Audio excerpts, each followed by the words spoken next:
نن سبا د عوامو ذهنیت خلک بدلی یو لوی قهر د خودی د سوشل میډیا دا په دې سوشل میډیا باندې خې خبرې ډېرې کمی وي د دین په خبرو کې قسم نه نور منګړې خبرې ګډي وړي خبرې دغه اغیار اوس دې طرف ته زور ور کړی دی او ول دا نوجوان نوې نسل چې کم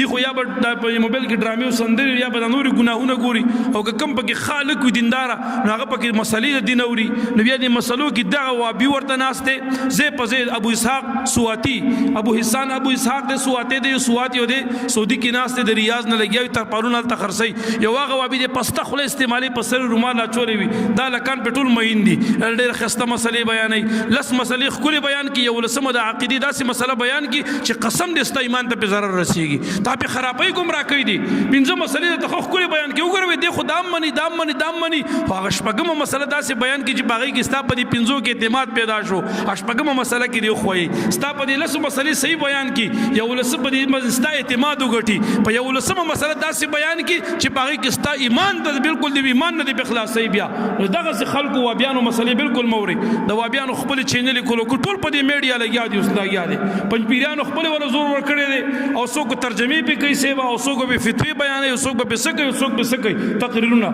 د خو ته ځان ته دیوبندیان وي خلک په دیوبند باندې اعتماد لري په دیوبند کې خلک شتا قابل هغه ته زمون سلام دی خدا چې کوم جعلی دیوبندیان دي دا جدید دیوبندیان دي دا نوې دیوبندیان چې هغه اصل د دیوبند مخې بدنام کو روخي بدنام کو د دیوبند په جامه کې لګیا دي وابیت او پنځپیریت تکار کوي اغیر لګیدل دي کله په علم غیب اعتراض کله په نورانیت اعتراض کله په میلاد شریف اعتراض کله د نیکانو په عرسونو اعتراض کله د اولیاء الله په زواتو اعتراض کله په یو خبرو کله په بلا نو باغی د عوامو ذهن بدلی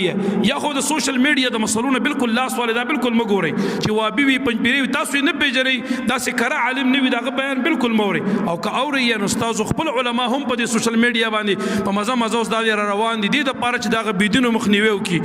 د پاره چې دا غي د مکرونو نه تاسو خبر کی نو د خپل علما بیانات اوري مده پنځپيري اوري مده وابي اوري چې په سر سور رومال چولي سپین رومال چولي ټوپه کې درته ناشتي هر رنګ ټوپه وي دا غي بیان بالکل موري البته ک پټکي په سر کړي خبري ګډي وډي کوي دا بيدینه مولا بیان هم اوري د دې خپل زړه مسلک ولا علما ګوري دا غي بیانات اوري دا غي نه فائدې اخلي ورنه د سوشل میډیا نه بيخي لاس والے او خامخای ګوري نو بیا د خپل مسلک د علماو بیانات اوري دغه بيدینو مولیانو بیانات موري قسم دې رضان نه خبرم نه او ایمان او عقیده به د بل خو بوتلی وي دا چند کلمات می عرض کو الله دې وکي چې دا زمونږ استادو د خیر او ذریعہ وګرځيږي